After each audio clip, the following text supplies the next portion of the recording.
Hello दोस्तों, नमस्कार। मैं मनी स्वागत करता हूं आप सभी का मनी मोटिवेशनल स्टोरी में। दोस्तों, एक स्टोरी के माध्यम से आपको बताऊंगा एक मूर्तिकार पिता उसके बेटे की कहानी। तो चलिए दोस्तों, शुरू करते हैं।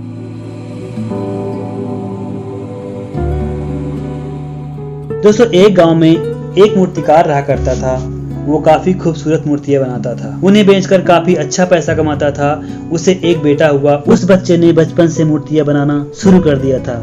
बेटा भी बहुत अच्छी मूर्ति बनाया करता था। एक पिता अपने बेटे की कामयाबी पर खुश होता था, लेकिन हर बार बेटे की मूर्ति में कोई ना कोई कमी निकाल दिया करता था। वो कहता था, बहुत अच्छा किया, लेकिन अगली बार उस कमी को दूर करने की कोशिश करता था। बेटा भी कोई शिकायत नहीं करता था।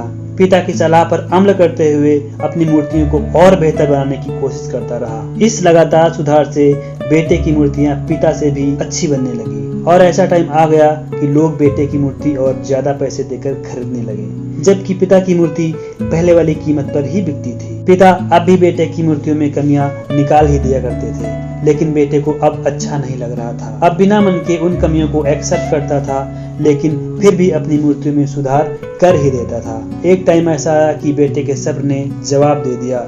बाप जब कमियां निकाल रहा था तो बेटा बोला, आप तो ऐसे कहते हैं जैसे बहुत बड़े मूर्तिकार हैं। अगर आपको इतनी समझ होती तो आपकी मूर्तियां इतनी कम कीमत पर क्यों बिकती? मुझे नहीं लगता आपकी सलाह की जरूरत है। मेरी मूर्तियां परफेक्ट हैं। बाप ने बेटे की यह बात सुनी तो उसने बेटे को सलाह देना बंद कर दिया और उसकी मूर्तियों में कमी निकालना बंद कर दिया।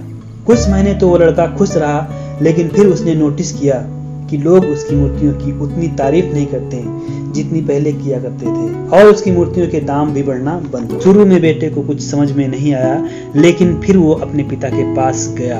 उसने उस समस्या के बारे में बताया। पिता ने बेटे को बहुत शांति से सुना है, जैसे कि उसने पहले से पता हो कि ऐसा भी एक दिन आएगा।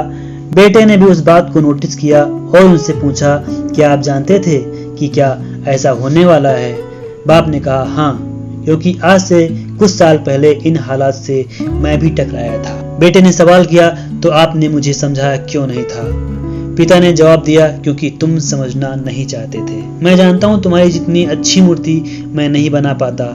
ये भी हो सकता है कि मूर्तियों के बारे में मेरी सलाह गलत हो, और ऐसा भी नहीं है कि मेरी सलाह की वजह से तुम्हारी मूर्ति बेहतर बनी हो। लेकिन जब मैं तुम्हारी मूर्ति में कमियां दिखाता था, तुम अपनी बनाई मूर्तियों से सेटिस्फाइड नहीं होते थे। तुम खुद को बेहतर करने की कोशिश करते थे, और वही बेहतर होने की कोशिश तुम्हारी कामयाबी का कारण था। लेकिन जिस दिन तुम अपने काम से सेटिस्फाई हो गए और तुमने ये भी मान लिया कि इसमें बेहतर होने की गुंजाइश ही नहीं है, तुम्हारी ग्रोथ भी रुक गई। लोग हमेशा तुमसे बेहतर की उम्मीद रखते थे, और यही कारण है कि लोग तुम्हारी मूर्तियों की तारीफ नहीं करते, ना उनके लिए तुम्हें ज्यादा पैसे मिलते हैं। बेटा थोड़ी देर चुप रहा, फिर उसने सवाल किया, तो अब मुझे क्या करना चाहिए? पिता ने एक लाइन में जवाब दिया, अनसेटिस्फाई होना सीख लो। मान लो कि तुम में हमसे बेहतर होने की गुंजाइश अभी बाकी है।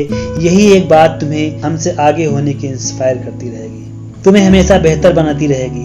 तो दोस्तों, कैसा लगा ये वीडियो? अपने कमेंट के माध्यम से हमें जरूर बताइएगा। यह लगता है वीडियो आपके साथ साथ उन फ्रेंड्स या फैमिली मेंबर्स को हेल्प कर सकता है, तो प्लीज अपने व्हाट्सएप पे जाएं, इसका लिंक्स अपने फ्रेंड्स को शेयर करें। शेयर करने से क्या होगा, शायद उनके जीवन में कोई खुशहाली आए या बदलाव आए और वो आपको धन्यवाद बोले, और इसके साथ साथ मेरा भी मैसेज उन लोगों तक पहुंच पाएगा। तो दोस्तों, अभी तक हमारे चैनल को सब्सक्राइब नहीं किया है तो प्लीज सब्सक्राइब कर लें, साथ में बेल आइकन के नोटिफिकेशन को क्लिक कर लें, ताकि जो वीडियो आने वाली हो सबसे पहले आपको मिल सके। तो दोस्तों, चलते चलते एक ही बात कहना चाहूंगा कि खड़ा रहा जो अपने पद पर, लाख मुसीबत आने पर उसका ही सम्मान हुआ है जीने या मर जाने पर। धन्यवाद दोस्तों। जय हिंद, जय भारत।